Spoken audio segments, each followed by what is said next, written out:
मुख्यमंत्री महोदय, उपमुख्यमंत्री महोदय यांच्याबरोबर बैठक झाली। बैठकीमध्ये चर्चा झाली। खूप आपल्या नेत्यांनी पण दमदारपणे आणि लॉजिकली भूमिका मांडली, परंतु शासनाकडून कुठल्याही प्रकारचं लेखी मिळालेलं नाही। आणि अजून 2 दिवसांनी काय अधिवेशन वगैरे ह्या सगळ्या गोष्टी आहेत आणि मग त्या अधिवेशनामध्ये चर्चा होईल असं काहीतरी उत्तर मिळालेलं आहे। म्हणजे प्राथमिक माहिती मला मिळालेली आहे, याच्यापेक्षा डिटेल माहिती माझ्याकडे आता तरी उपलब्ध झालेली नाही। भारतीय आयोगाचा रिपोर्ट मान्य नाही असं ओबीसी समाजाने भूमिका मांडली आणि त्यात न्याय जनगणना करा असं बांटिया कमिटीचा रिपोर्ट हा म्हणजे सॅम्पल स्टडी होता, तो इम्पेरिकल नव्हता, त्यामुळे मान्य करायचा प्रश्नच उरत नाही। जनगणना हा 1948चा सेन्सस ऍक्ट आहे।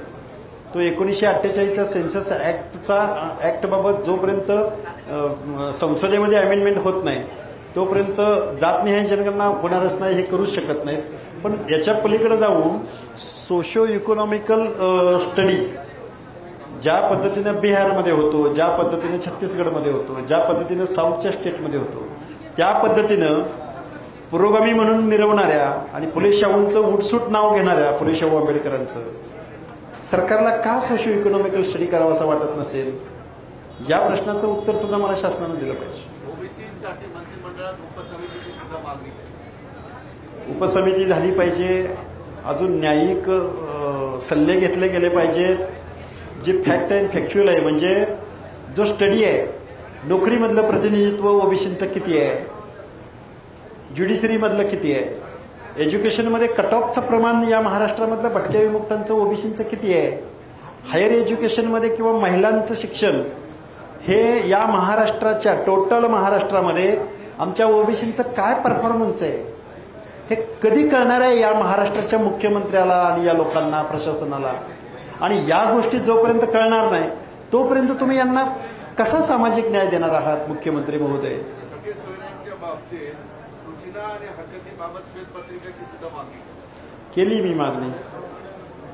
सगळे सोयऱ्याबाबत मी दुपारीही बोललो होतो, शिष्टमंडळासमोरही बोललो होतो शासनाच्या, की सगळे सोयरे हे जे काय अध्यादेश आणतायत हा शोध लावला कुणी, कुठल्या कॉन्स्टिट्यूशनच्या कुठल्या डिक्शनरीमध्ये याची व्याख्या आहे सगळे सोयऱ्यांची, कुठल्या कोर्टानं म्हणजे सुप्रीम कोर्टापासून वेगवेगळ्या हायकोर्टापर्यंत कुठल्या जजमेंटमध्ये या गोष्टीची व्याख्या आहे का, कुणी लावलाय शोध हा, या गोष्टीची उत्तर आम्हाला कळू द्या। घटनाबाह्य काही गोष्टींचा उपयोग करू नये अशी माझी शासनाला विनंती आहे। या बैठकीमध्ये या सगळ्या मागण्या जेव्हा मांडण्यात आला तेव्हा हा सुद्धा मुद्दा आला की या मागण्या वैचारिक लेवलच्या संशोधनात्मक याची पूर्तता झाली पाहिजे, त्यामुळे वेळ सरकारने घ्यावा असं सुद्धा त्यामध्ये सूचना केलेली आहे, पण आंदोलन सुद्धा राहते। हे बघा, मी ज्या मागण्या केलेल्या आहेत आणि आता तुम्ही जे प्रश्न मला विचारले हे निश्चित संशोधनात्मक आहेत आणि लेहंदी वेळखाऊ पण आहेत, हे सुद्धा मलाही मान्य आहे। मी कुठं म्हणतोय, मी म्हणतोय फक्त की आम्ही प्रोटेक्शन करतो आहोत किंवा आम्ही याला धक्का लागू देणार नाही, लेखी द्या। लेखी द्यायला तुम्हाला काय, तुमच्या कायदेशीर सल्लागारांना बोलवा, सचिवांची मीटिंग घ्या, लेखी द्या ना। का ओबीसीचा प्रश्न म्हटल्यानंतर त्याला प्राधान्य नाही का आपल्याकडं? ओबीसी आणि मराठा आंदोलकांना एकत्र बसवा अशी सुद्धा शिष्टमंडळ मागणी। मी बसायला तयार आहे, मी म्हणजे आम्ही बसायला तयार आहोत, त्यांनीही बसावं, लॉजिकली मांडणी करावी, ॲज पर कॉन्स्टिट्यूशन बोलावं, ॲज पर लॉ बोलावं, ॲज पर एकमेकांचा take respect and give respect, या नागरिकाला प्रत्येकाला मान सन्मानाची वागणूक इथल्या व्यवस्थेनं लोकांनी द्यावी। आम्ही हजारो वर्ष पीडित आहोत, शोषित आहोत, गावकुसाबाहेर आहोत, स्थलांतरित आहोत, भटके आहोत। आजही आमचं एखाद्या गावामध्ये 4 दिवसाच्या पुढं आमच्या भटक्या विमुक्तामधल्या किंवा ओबीसी मधल्या एखाद्या माणसाचं पाल पडू शकत नाही। आजही पारद्याचं घर, छोट्या मोठी चोरी झाली की पहिला आळ पारद्यावर घेतला जातो आणि त्याचं घर जाळलं जातं। हे कायद्याचं राज्य आहे, हे सामाजिक न्यायाचं राज्य आहे.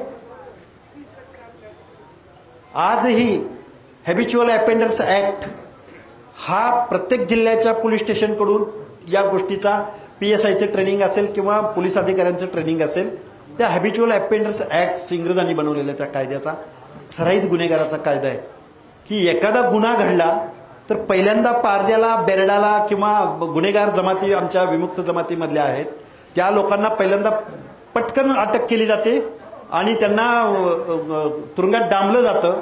कच्चे कैदी म्हणून ते सडतात. हाणमार केल्यानंतर ते आतमध्ये मरतात. याच्यावरती या महाराष्ट्रामधले कोण तज्ज्ञ, विचारवंत कोण बोलणार आहे का?